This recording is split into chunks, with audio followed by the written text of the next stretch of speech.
नमस्कार मित्रों, आप सभी का लॉजिकल सनातन ज्ञान चैनल में स्वागत है। पिछले अंक में हमें हरियाणा की सुश्री संतोष भाटिया जी ने प्रश्न किए थे 3, उनको 2 अंकों के लिए समझाने के लिए दूसरे अंक में है। और जैसा कि इनके प्रश्न की शब्दावली है, आप बहुत ही सुंदर हृदय की मालिक हैं। मैं इनसे मिला नहीं हूँ, कभी हरियाणा का नहीं हूँ। ईश्वर की बहुत कृपा है इनके ऊपर। और ऐसे ही एक प्रश्न का और है, अगर पसंद गए तो लाइक सब्सक्राइब कीजिएगा इस चैनल को। बाकी आपकी मर्जी, कोई ज़रूरत ही नहीं है, लेकिन प्रश्न आप अगर कठिन करेंगे तो अच्छा लगेगा थोड़ा। ये प्रश्न सुनिए। हर हर महादेव। मैं खुली आंखों से जब रात को 4 से 10 रात को 4 बजे से लेकर 10 बजे तक जब ध्यान करती थी खुली आंखों से, तब मुझे भोले बाबा भी दर्शन देते थे साक्षात। चलो हीरे जवाहरात ऐसे बहुत चमक जाते थे, ऐसे लगते थे भगवान जो तस्वीर में बहुत बड़े बड़े बहुत सुंदर दर्शन देते थे। और उसी ध्यान में मैं ऊपर चली जाती थी। ध्यान तो मैं अब भी करती हूँ, पर पहले से कम करती हूँ। ध्यान मैं खुली आंखों से करती हूँ। क्या खुली आंखों से ध्यान हो सकता है? खुली आंखों से भगवान दर्शन दे सकते हैं खुली आंखों से। और जो मेरे माथे पे गोल गोल गोल गोल आज 4-5 साल हो गए, गोल गोल घूम घूम घूम घूम मेरा सिर चकराता रहता है। 24 घंटे ऐसे लगती हूँ जैसे नशे में हूँ। 24 घंटे सिर घूमता रहता है, जैसे नशे में रहती हूँ। मैं क्या करूँ? आप मुझे उपाय बताएं।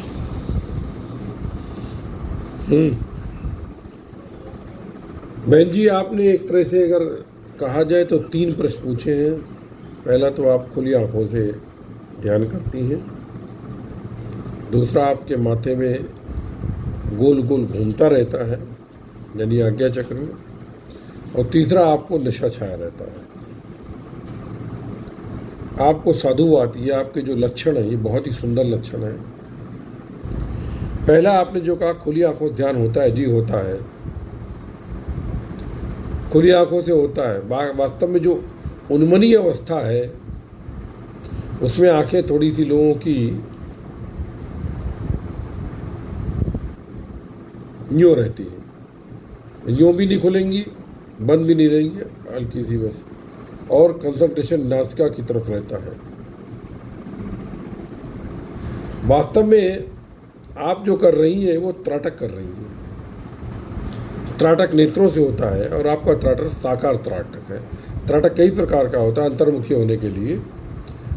उसमें सबसे ऊपर नेत्र होते हैं, तो नेत्रों से जो त्राटक होता है वो साकार भी होता है, निराकार भी होता है। निराकार में आते हैं बिंदु त्राटक, रंग त्राटक इत्यादि होते हैं। आपका जो है साकार त्राटक है, क्योंकि आपने ईश्वर की मूर्तियों पर ध्यान करती हैं, आप आँख खुली रखती हैं, तो वो आपका साकार त्राटक है। और आपका त्राटक भी भली बात हो रहा है, क्योंकि इतनी देर तक आँख खोल के रखना, इसके लिए बहुत अधिक आवश्यकता है आपकी। आपकी स्थिति बहन जी बहुत ही उच्च हो चुकी है, बहुत ही सुंदर स्थिति है आपकी, उच्च हो चुकी है। और ये मुझे बहुत प्रसन्नता है, अच्छा लगता है कि आप जैसी साध्वी महिला के साथ हमारी बात होती रही है। मैं आपको नमन करता हूँ। आप एक अच्छी भक्त हैं, त्राटक के माध्यम से अंतर्मुखी हो चुकी है और आपने त्राटक साध लिया है। इसके ऊपर कई एक्सपेरिमेंट किए जा सकते हैं, लेकिन वो जैसे कि प्रयोग भी कर सकती हैं आप। चलिए बताता हूँ मैं। अपने सामने कुछ चम्मच रखिए या आलपी निवार रखिए और उनको कंसंट्रेट कीजिए, उनको ध्यान से देखिए और मन में कल्पना कीजिए कि चम्मच हिलने लगे या आलपिन अपनी जगह पर खड़ी हो जाए या हिलने लगे। देखिए, ऐसा होता नहीं होता है, क्योंकि त्राटक जब परिपक्व होता है तो इस तरह की घटनाएं होने लगती हैं। उसके साथ अगर संकल्प शक्ति बढ़ जाए तो। दूसरा, आपने बताया आपके माथे पर गोल गोल घूमता रहता है। मेरे मत्थे पर तो पॉइंट पर हमेशा खुजली बसती रहती है। ये जो है हमेशा, मैं देखा होगा जब क्लिप बनाता हूँ तो हमेशा खुजलाता रहता है मत्था। ये आज्ञा चक्र होता है, इसको बोलते हैं ध्यान चक्र या आज्ञा चक्र। ये चक्र सबसे पहले नॉर्मली जब ध्यान करते हैं तो यही ध्यान करते हैं, और ये आज्ञा चक्र खुलने का संकेत है, गोल गोल घूमता है, होता है और आगे आएगा ये। इसको बहुत से लोग थर्ड आई भी बोलते हैं यहाँ पर, ये ऐसा करके ऐसा। लेकिन आज्ञा चक्र यहाँ पर इसे बोलते हैं। लेकिन अपने को तो भाई खुजली पूरे मत्थे पर होती है और यहाँ पर तो बहुत होती है, दिन भर खुजलाना पड़ता है। तो ये सब जो है वास्तव में ये सब एक तरह से सिम्टम है, लक्षण है आध्यात्मिक होने के। गोल गोल मत्थे पर घूमता है, आप घबराइए नहीं, है कुछ नहीं है इसमें। आप आध्यात्म के मार्ग पे बहुत तेज़ी से बढ़ रही हैं, इसलिए आप आँख खोल के त्राटक करिए, कोई परेशानी नहीं है। गोल गोल घूमता है, ये भी कोई परेशानी नहीं है, घूमने दीजिए, क्या परेशानी है। इसके आगे का आनंद लीजिए जो और आएगा। फिर आपने कहा आपको नशा रहता है,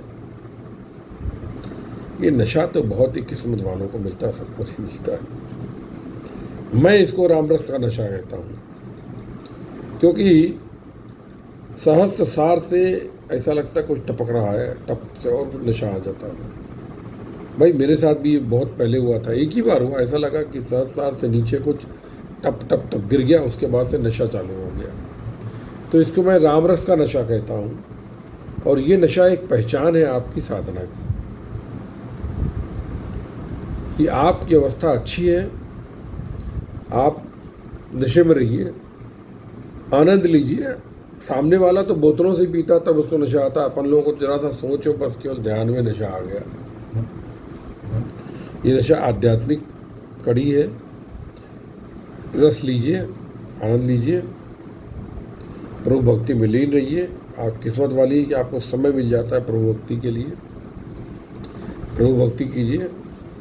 आप किसी भी दृष्टि से आपके जो अनुभव हैं उनमें कोई भी डरने की बात नहीं है, कोई ऐसे उल्टी सीधी जैसे भूत प्रेत वगैरह ऐसा कुछ नहीं है। आप आध्यात्म के मार्ग पर बहुत तेज़ी से बढ़ रही हैं, आप बढ़ती रहें, मेरी शुभकामनाएं आपके साथ हैं। मित्रों, ये जो इस तरीके की घटनाएं होती हैं, ये राम रस का नशा मैं कहा करता हूँ अक्सर क्लिप में, लोगों की समझ में नहीं आता होगा शायद, लेकिन ये बहन जी जो ने जो कहा है अब शायद आपकी समझ में आया होगा। क्योंकि ये पहले होता था, होता है, होता रहेगा। बौरे का ऊँट नहीं आया है, ये होता था, आध्यात्म में होता है। और इसका नशा तो वाह वाह वाह वाह वाह, क्या मस्त एकदम टुन्न रहेगा बिल्कुल। तो इसके ये सब है, ये सब मतलब एक तरीके से लक्षण और इस परिस्थितियाँ हैं। और नशा तो खैर नहीं जाएगा, एक बार चढ़ गया तो चढ़ गया, मतलब कम ज़्यादा होता रहेगा, लेकिन जब थोड़ा भी ध्यान कर सोचोगे तो नशा आ जाएगा।